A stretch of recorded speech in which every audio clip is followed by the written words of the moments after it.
if you just want to, I won't speak much, I'll just let you sort of, but if you just want to talk about how you first heard of Robert Anton Wilson, how he came into your life. When I was probably, let me see, in my early mid-20s, and I had been aware for a number of years, just through knowing Steve Moore and being connected at second hand to the Fortean Times, I'd been aware of a lot of the vectors of the Illuminatus trilogy, and of course Robert Wilson, he was connected to the Fortean Times. He did a brilliant article upon the number 23, as I remember. Ken Campbell had been connected with the Fortean Times, if only by his The Great Caper, which was based upon Fortean Times associate Ian Will. So all of these little connections, they basically came to a head when I think Steve Moore was up and visiting and gave me a copy of the Illuminatus trilogy. And up until that point, I suppose that although I'd been interested in occultism as a source of ideas that I could make use of in fantasy stories, I hadn't really been interested in it as a phenomenon in itself, because an awful lot of the people connected with occultism from a kind of an ordinary perspective, they did seem to be perhaps emotionally lacking in some way, that they had got some kind of emotional hole that they were trying to fill with ideas of a secret power, a secret knowledge, something that made them special.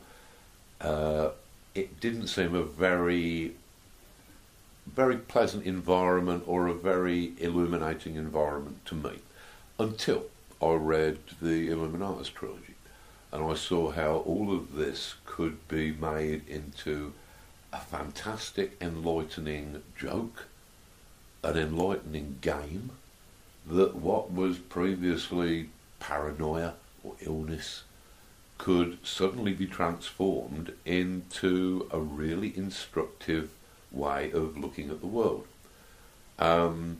It was a rational way of approaching occultism, which appealed to me immensely, and is probably a cornerstone of my later involvement with the occult. I checked out a lot of the bits with Robert Anton Wilson. I checked out stuff about the actual Illuminatus. I found a great thing in the local reference library talking about it was some ancient volume, and it was talking about an alleged meeting of Freemasons and members of the Illuminati, including Adam Weishaupt, that was sometime shortly prior to the French Revolution. And the best bit in it was this alleged quote, I believe from Weishaupt, saying that the future of the Illuminati would be heavily connected to female emancipation, that the future was in the emancipation of women, the burgeoning women's rights movements around the world, and that the Illuminati should very definitely embrace suffragettism, feminism, in order to, in some ways, to contain it, to infiltrate it. And I thought, if Robert Anton Wilson had heard of this, he surely wouldn't have passed this up. The suggestion that feminism is an Illuminati plot as well as everything else, I mean, that's just too good to miss. But I think that the people who actually tend to think in terms of a global conspiracy I think that in many ways that is because that is reassuring. When I was working upon the project Brought to Light, which was a history of the CIA since the end of the Second World War, when they were the OSS, up to, I believe, the Iran-Contra affair. And you find out that, there are complex conspiracies that are running all over the world, but most of the people running them are completely inept, are unbelievably stupid, that the plans that they come up with, they're pretty much like those CIA plans for killing Castro, which included exploding cigars, chemicals to make his beard fall out and thus take away his masculinity in the eyes of the Cuban people, and even a brilliant plan to restage the second coming of Jesus Christ in the Bay of Pigs by using amplification technology and fireworks, which the primitive superstitious Cuban people would clearly never have heard of, in order to make them think that Jesus Christ had come back and was really, really pissed off at Fidel Castro, hoping that they would defect. That never got off the ground either. These are the kind of conspiracies. So yes, there are things that are being run by shadowy powers from behind the scenes, but there are so many of those shadowy powers, and they are so divided against each other. They are all undermining each other. Nobody knows who they work for anymore. Even people in the intelligence services, they are not sure whether they're working for the country that they're supposed to be working for, or could they perhaps be an unwitting double agent for another country, or is it a triple agent? Once disinformation entered the picture, then it really did become a complete world of shadows where nobody knows what they're doing. The simple truth of the world is that it is far too complex to be contained by any conceivable conspiracy. I think that the frightening truth of the world is that there is no human hand upon the rudder, that the forces that are working their way out through human history are largely, it may be supposed, blind mathematical forces, that these are all just contingencies and permutations of existence itself, but that they do have very, very interesting and often meaningful patterns in amongst all of those perhaps chance events and occurrences.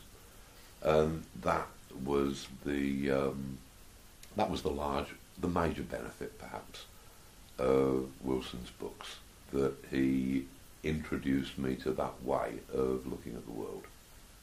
Do you have any particular favourites or any particular books that are important to you for personal reasons? Well, the Illuminatus trilogy will always have a huge place in my affection, because that was the first one that I read. But a lot of his later books, I remember was it Isis Unveiled, which was originally the Playboy book of the breast. Obviously, Wilson had written this when he was at Playboy, and then when he'd come to revise it, because he'd never written the book that Playboy probably wanted him to write. He'd written something about the symbolism of the breast, and he talked about Inanna and Ishtar and the goddess religions. And it was a brilliant book, in that it was, surprisingly, for something that had been a Playboy title, it was almost a feminist tract in many ways. Which, but that was kind of like Robert Anton Wilson's sense of humour. He really did like to mess with sort of structures and people's minds and categories.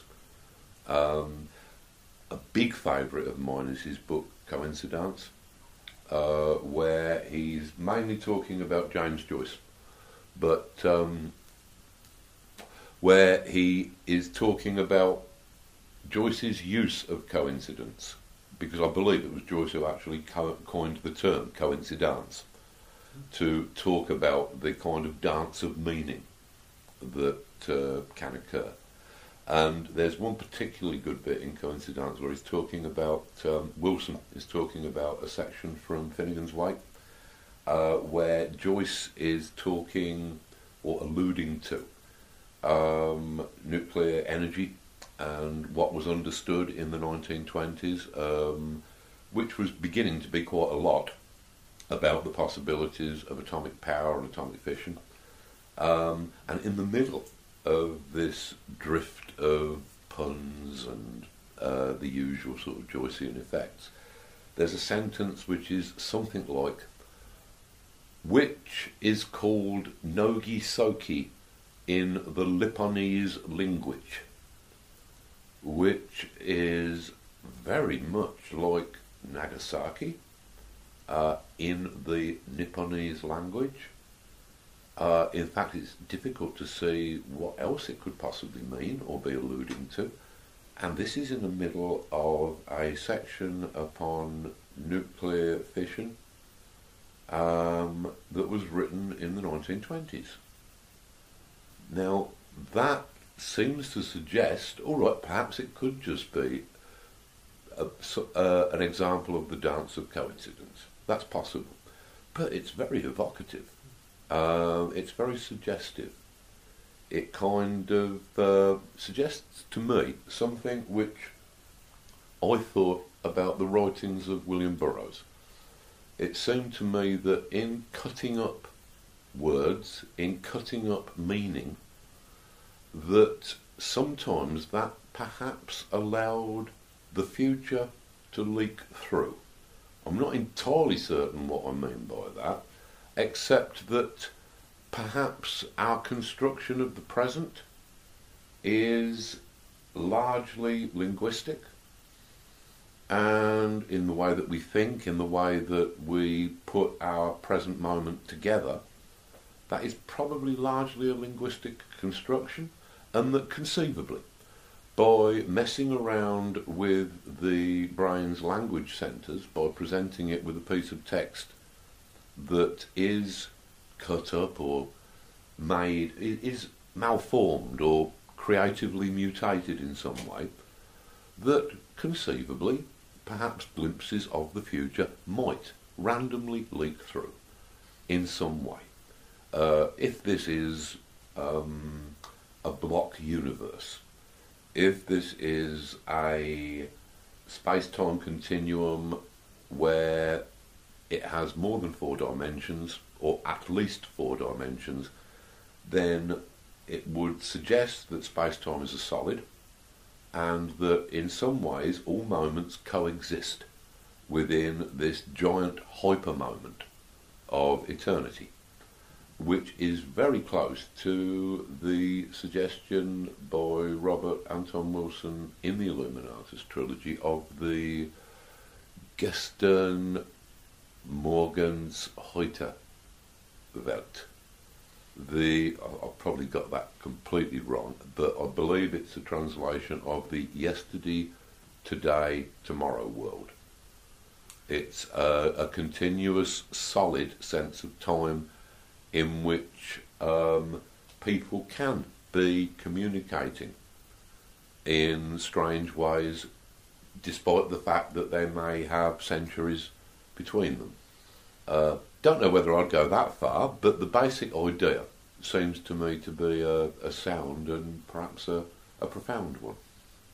Yeah, because I don't know if you want to talk about yours and Steve's sort of White Room vision, but wasn't there a sort of cutting up of text that sort of set that? Maybe that's a whole bit of a... Well, at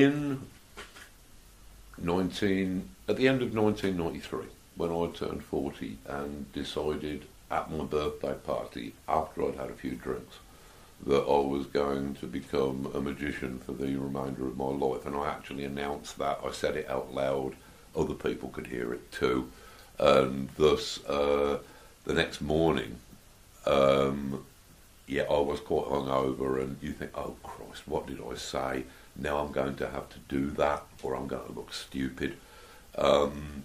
So I had to find out, all right, what do I even mean by magician? How do you do this? Who do I get in touch with? And I naturally got in touch with Steve Moore, who'd been involved with that kind of thing for a few years. And we talked theoretically about the kind of magic that we might want to do. This was all theory. This was at the end of 1993, the very beginning of 1994. And we were relaxing using some psilocybin mushrooms, which were just taken for entertainment purposes. And we were discussing what we might like to do with magic. It was entirely theoretical. I think Steve was suggesting that we could use a cut-up technique, because we wanted to try and come up with some new way of approaching magic. And we thought that a literary approach, by using modern literary techniques, such as Burroughs' cut-up technique, that might be an interesting way. And Steve was suggesting that we could perhaps take a piece of purposive magic, a piece of text saying what we wanted, and that we could take another piece of text representing the body of the god, and that by cutting these up and intersplicing them, we could perhaps in some way conceptually unite what we wanted with the idea of the god. See what results that might have. Now, because I was starting to come up on the psilocybin mushrooms, I was completely incapable of understanding this. So, but I thought I had understood it. I thought that Steve was suggesting we should take a piece of text representing a god and a piece of text representing a goddess, and that we should intercut those and splice them together. And so I excitedly said, yeah, that's a great idea. So what we should do is, and I ran through my theory, and Steve said, yeah, that's great, but that's not what I was saying. He ran through his again. I completely misunderstood it again, went through my pitch about fusing the god and the goddess. This happened 3 times before Steve said, Alan, we've been through this 3 times already. At which point, there was a sudden realisation, I think, that I said, I don't think this is the drugs. And at that point, probably one of the most extraordinary experiences of my life, at least to that point, commenced, which was a magical experience. I really don't know any other way to describe it. Luckily, both of us were there. So it was at least a shared delusion.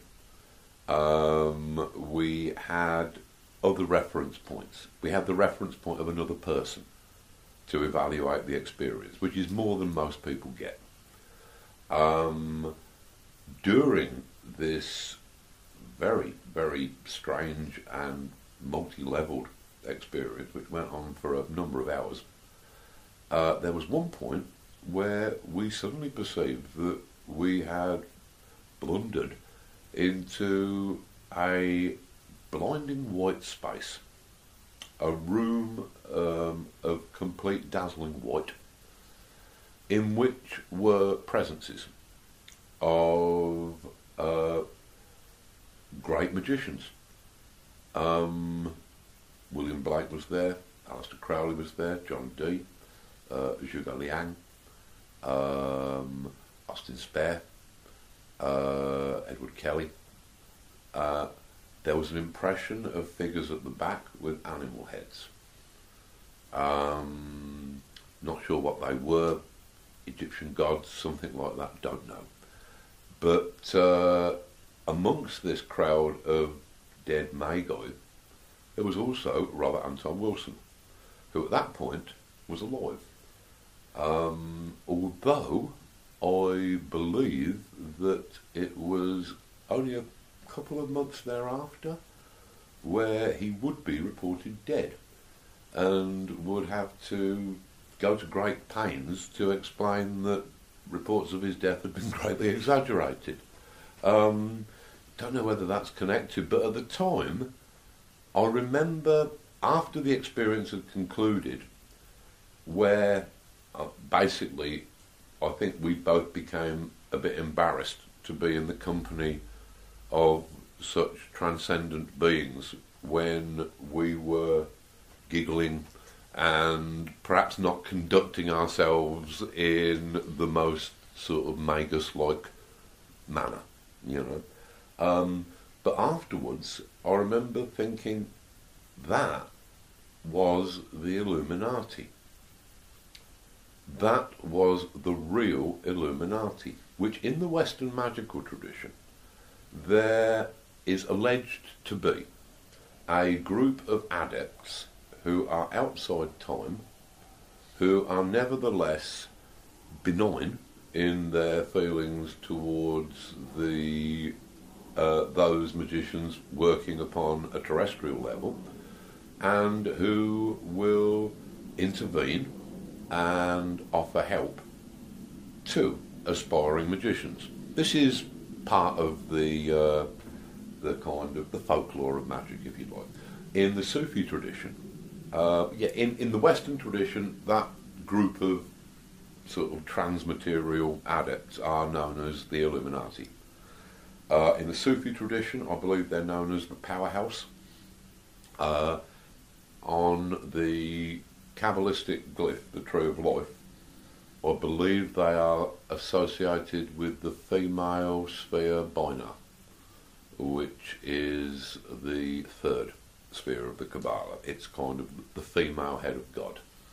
And that is where they are supposed to be situated. I've got no idea whether any of this relates to the vision that Steve and I had, but we did think that Wilson's inclusion amongst the dead Magi, that kind of makes sense in an eternalist view of time, where in a sense we're all already dead, and we're looking back upon this, that or this is another replay of something that has already happened many times before.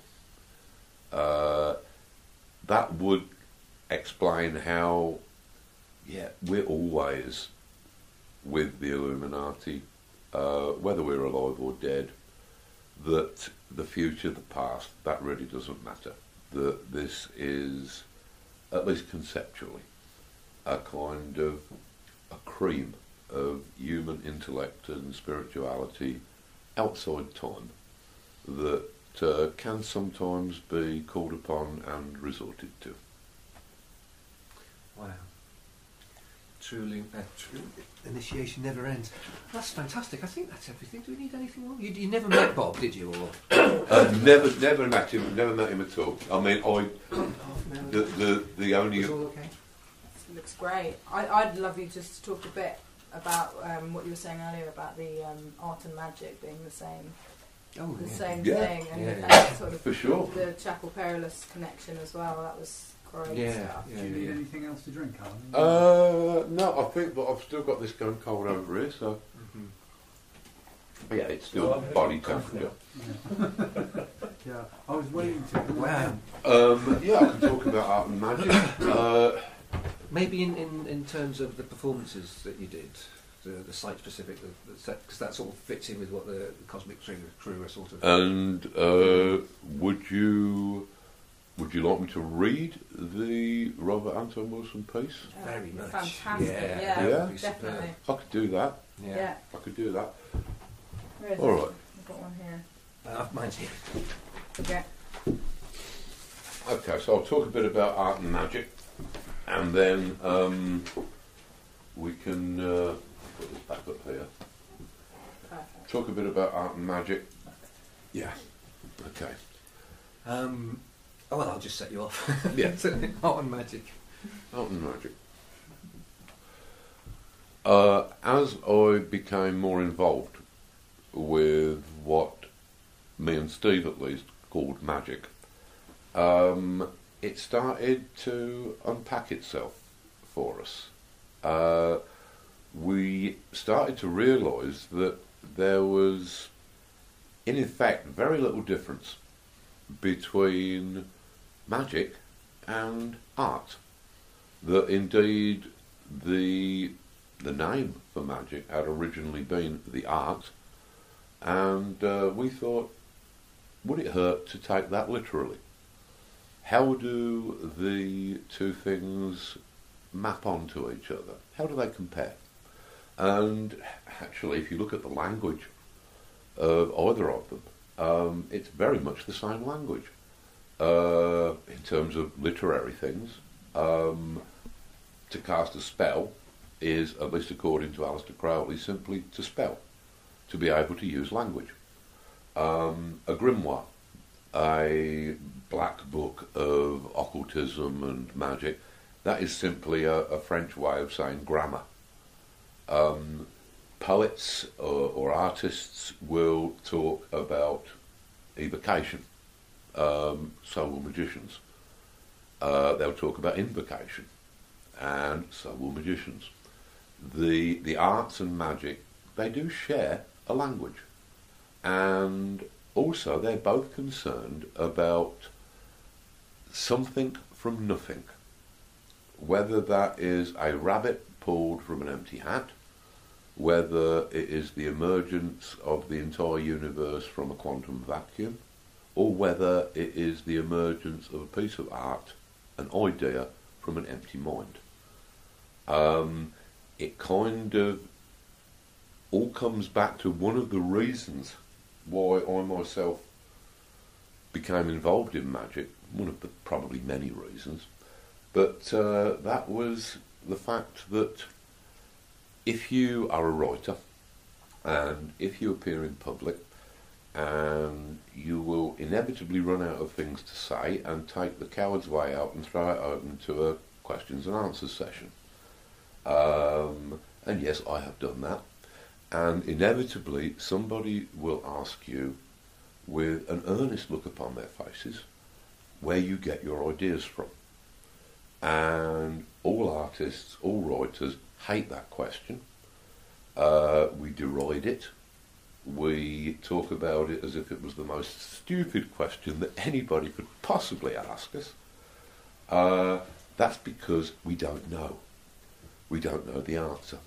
The thing that all of our livelihoods depends upon is a complete mystery to us.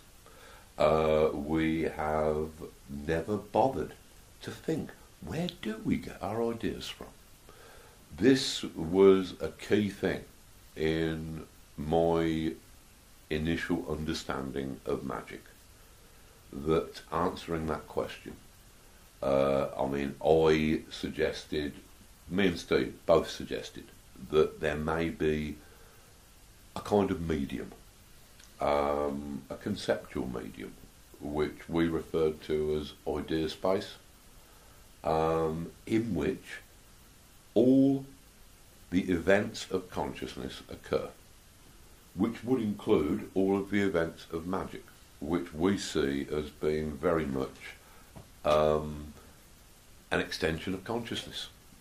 In fact, I think that our basic picture of the way things happened is that all of these things were coterminous.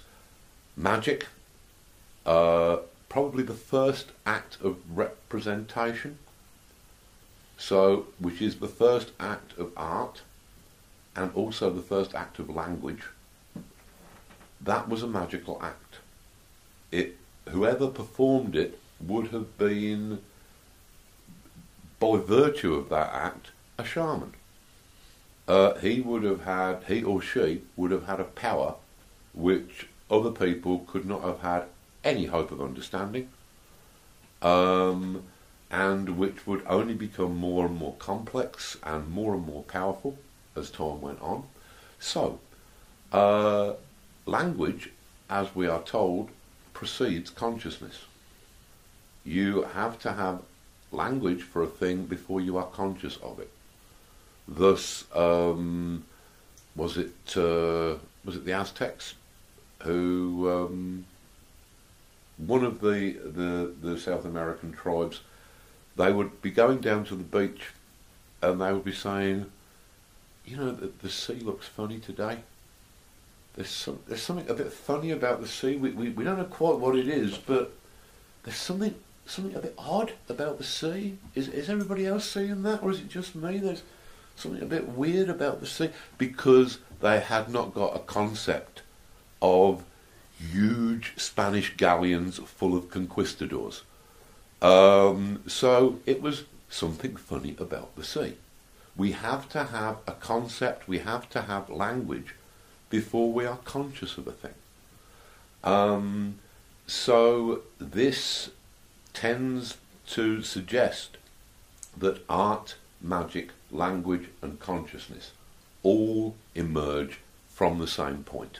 They are all essentially the same thing. They are all responses to consciousness. They are all ways of engaging with consciousness. And pretty much all we have is consciousness. I was talking with some neuroscientists recently, and yeah, they didn't have any problem with the idea that I think it was on the Infinite Monkey Cage, and so we've got Brian Cox, who now Brian's a materialist. He believes that the way to understand the universe is to understand all of the particles that make it up, from a quantum level up to a cosmological level, you know, and that's valid. But as I mentioned on the show, that from another point of view, the entire of our reality is neurological. It is purely the reality that is being composed by our consciousness somewhere in our mind, made up of photons bouncing off of our irises and the vibrations in our tympanums, and somehow, moment by moment, we weave all this into something that we call reality. So if there is no more, effectively, to us, there is no more to reality than our consciousness of reality, this explains how by manipulating language, by manipulating symbols or art, you can manipulate consciousness, and in this way you can effect, on a neurological level, you can alter reality. That seems to me to be the only rational way in which magic can work, but luckily it does work quite well on that level. So yes, I would say that it's almost, the words are almost interchangeable, magic and art. That we have the concept of high magic, which is magic where you don't know what you're doing, essentially. You're just doing whatever comes into your mind on the assumption that this is an instruction from the forces of the universe. It's completely spontaneous. It's not got any of the censorship of the rational conscious mind involved in it at all. The same could be said of great works of art, that you don't know why you're doing them, you're not sure how you're doing them, or what purpose there is. It's just something where you feel a compulsion that is bigger than you, that is bigger than yourself. So yes, I'd say that if you want to understand magic, try thinking about art. If you want to understand art, try thinking about magic. In fact, I believe that both fields would be immensely enriched if they were only to take on the values of the other camp.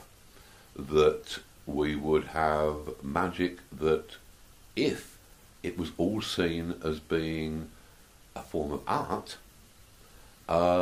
where it might actually produce wonderful works of art.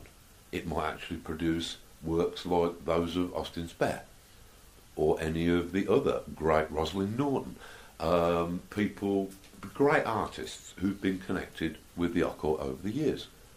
That would give a purpose that modern magic is almost completely lacking. At the same time, if contemporary artists were to be drawing upon the ideas that are in magic, then we wouldn't be getting all of this empty, vacuous, conceptual shit that art seems to be frozen in at the moment, where, yes, conceptual art, but they're not even real concepts. They're concepts in the advertising sense. I blame Charles Saatchi for a lot of this. But if you were to have that exchange of blood between art and magic, I think that both art and magic would be enriched immeasurably.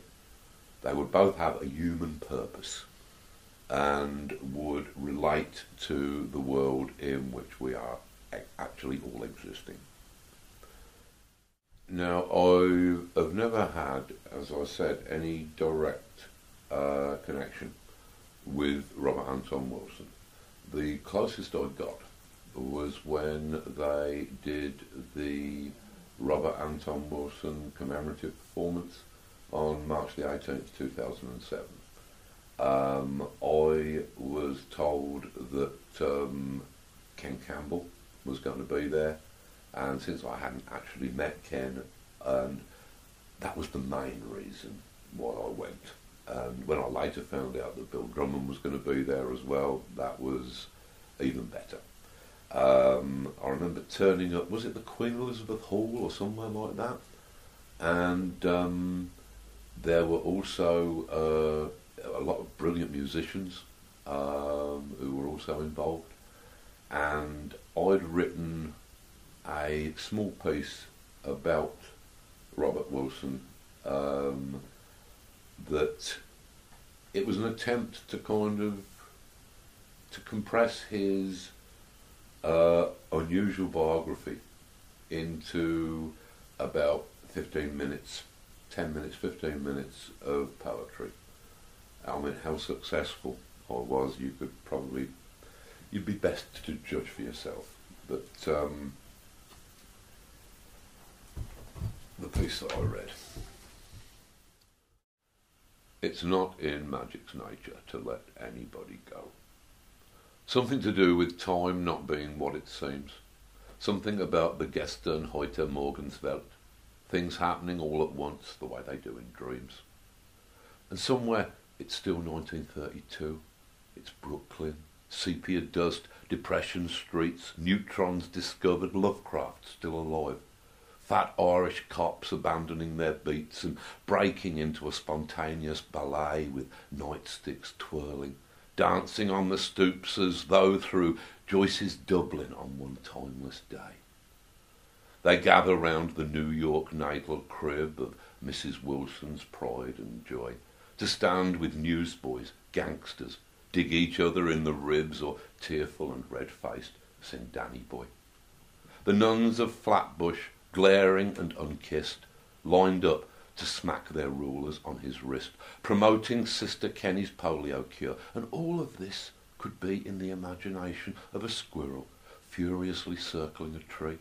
All of these people, moments and events could be no more than thoughts suspended simultaneously within the snow globe consciousness of Luna Wilson dreaming in the ice. To question everything, that's still your only man, your best advice. And somewhere Orson Welles' voice is leaking from old radios. The shadow knows if Arlen Riley scripted those specific shows, but suddenly it's 1958. They've set the matrimonial date. In a lysergic spindrift spray that grades from pink to tangerine, the chemist Albert Hoffman rolls up on the day astride his jelly bike, while Leary rides down from an altered state. The decade's beatnik H-bomb clock ticks over to the 60s as they kiss and grin and celebrate until the lovely trouble starts. First, Krasner's realist, then the rabbit raunch of Hefner's poolside swoon, wearing their hearts upon their paisley sleeves and psychedelic badges on their hearts. Soon he's reporting on the tension swirling round the Democratic armies of the Night Convention in Chicago 1968.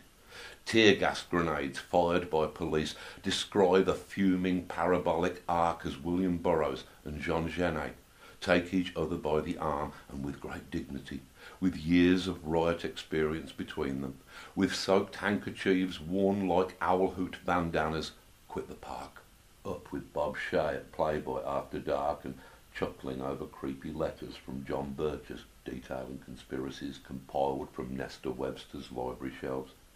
Our men read all the best bits out aloud and then decide to cook one up themselves.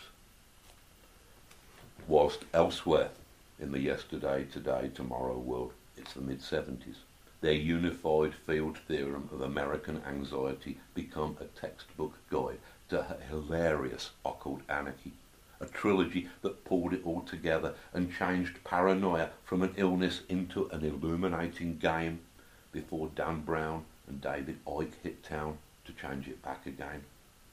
A rattling Zen caper movie full of sex, drugs, yellow submarines, Bavarians, Fnord, Marilyn Monroe and dazzling dime store profundity. Tell us, John Dillinger, how did you manage to escape from that locked cell? Same way that you break out of any prison. Hell, I just walked through the wall into the fire. 71 it's written, published 4 years later, and just 1 year after that, served up entire on stage.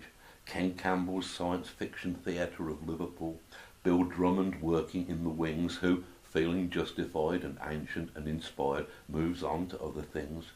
And during all this, there's been dog-faced messages from Sirius, coincidences piped in by the crew that never rests, new ways of seeing.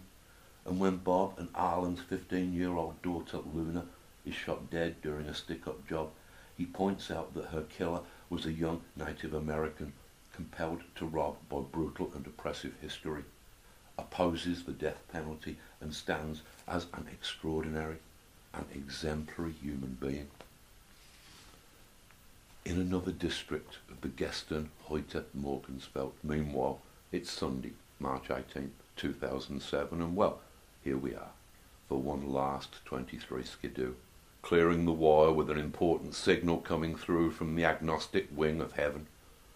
Robert Anton Wilson limped out through the wall into the fire, into the simultaneous part of eternity, into the splendid, timeless funfair of a life that he has somehow managed to survive, with 35 books weaving his ideas in their spectacular diversity, weaving his luminescent consciousness into the intellectual DNA of our painfully slow-developing society, and dancing somewhere with his wife, back when he could still dance and she was still alive. Researching pukas, watching Harvey in the cathode light. Another Wilson on screen finds them in a dictionary described as rabbit spirits working mischief with reality. And Mr. Wilson, how are you tonight? I saw him in a psychedelic vision once, with other Magi in a room of shining white, a real Illuminati outside time, a crew that never rests but works without respite to include everyone, every last one of us, within their light. And Mr. Wilson, how are you tonight?